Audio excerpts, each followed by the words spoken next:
Baik adik-adik, pada kesempatan kali ini akan kita bahas soal KSM bidang geografi tahun 2024 untuk tingkat kabupaten dan kota.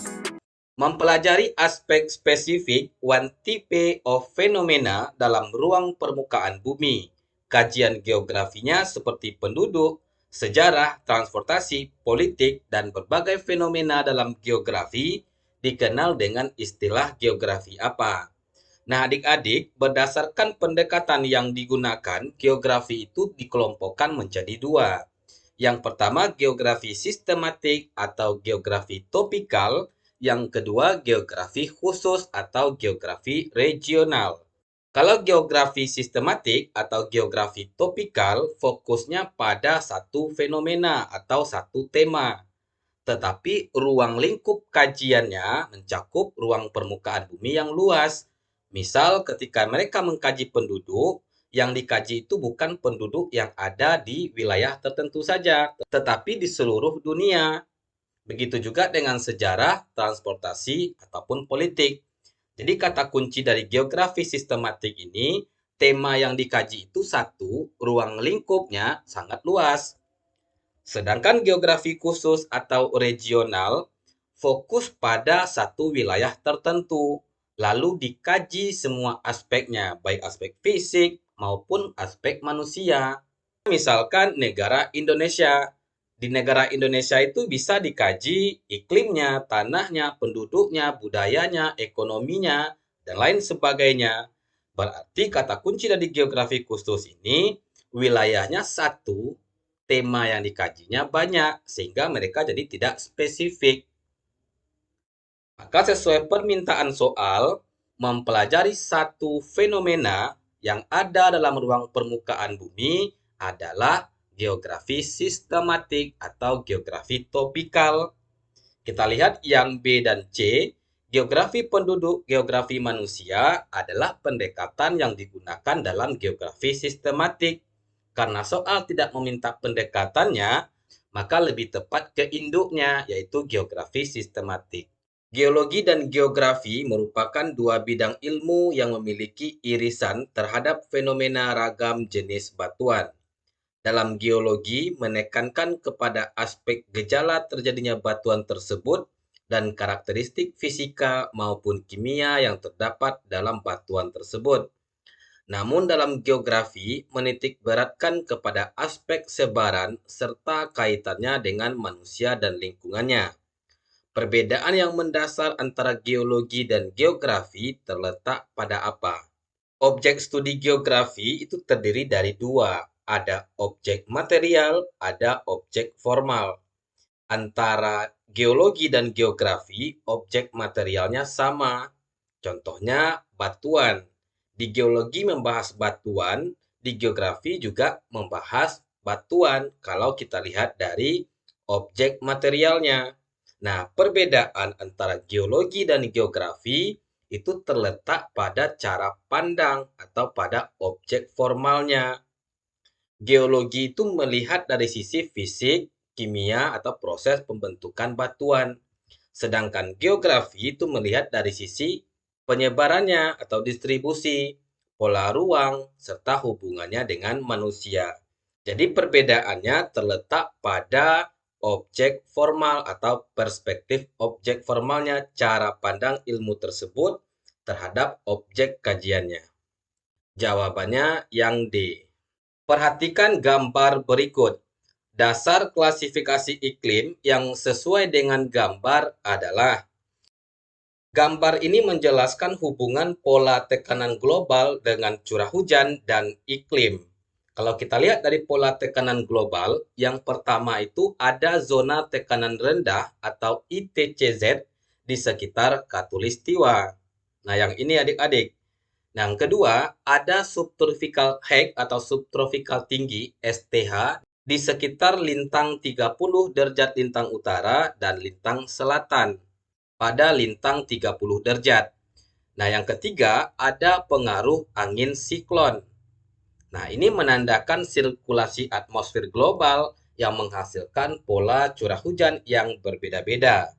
Kalau kita lihat dari curah hujannya, Yang pertama daerah dekat ekuator, lebih tepatnya daerah AF dan AM itu menunjukkan daerah hutan hujan tropis dan angin monsun, sehingga banyak hujannya.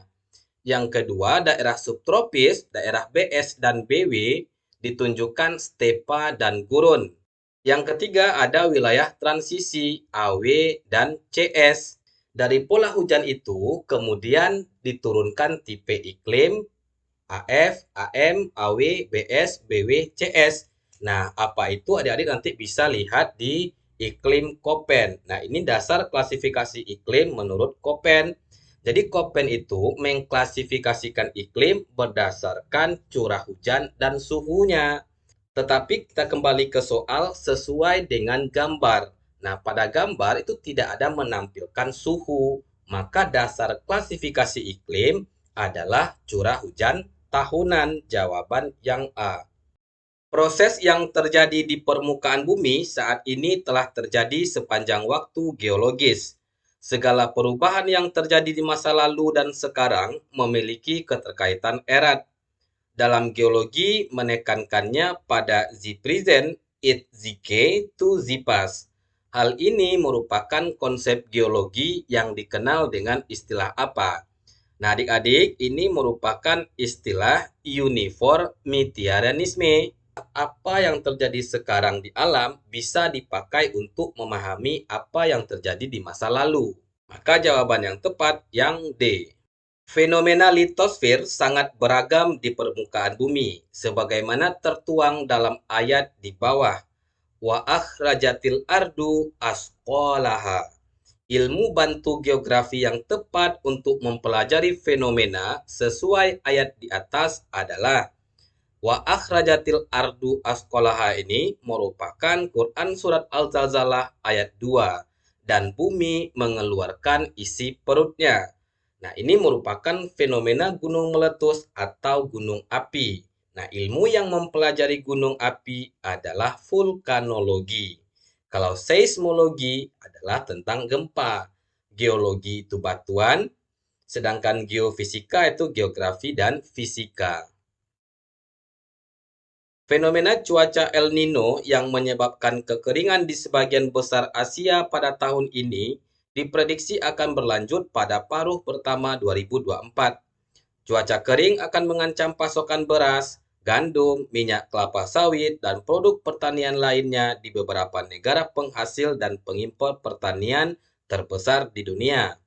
Untuk mengatasi permasalahan tersebut, maka upaya tepat yang kita bisa lakukan dalam perspektif spasial adalah perspektif spasial itu berarti menyesuaikan dengan kondisi wilayah, iklim, atau lokasi tertentu. Jawabannya ada pada yang D. Yang A, B, dan C itu bukan berdasarkan perspektif spasial atau wilayahnya. Terjadinya presipitasi merupakan fenomena alam yang terjadi akibat kandungan air dalam udara melebihi kapasitas maksimum. Hal ini termaktub sebagaimana dalam penggalan ayat di bawah ini. Penggalan ayat Al-Quran yang dimaksud memiliki makna apa? Jadi presipitasi itu adik-adik peristiwa turunnya hujan. Nah, ini merupakan ayat Al-Quran surat Ar-Rum ayat 48. Ayat ini menjelaskan tentang proses terjadinya hujan, dimulai dari awan yang bergerak, terus gumpalan awan, kondensasi, dan turun hujan. Karena ditanyakan soal maksud penggalan ayat ini secara keseluruhan, maka kesimpulannya ayat ini merupakan ayat yang menjelaskan tentang proses turunnya hujan.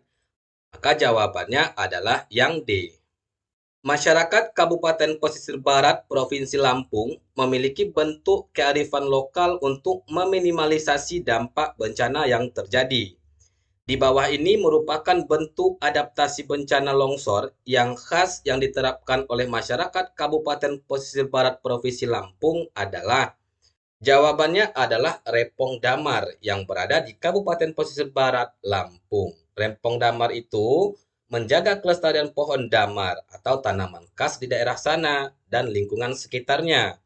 Yang kedua, setiap pohon damar yang ditebang oleh masyarakat, maka masyarakat harus menanam kembali pohon baru Tujuannya adalah meminimalisasi dampak longsor dan erosi yang ada di lereng Bukit Barisan.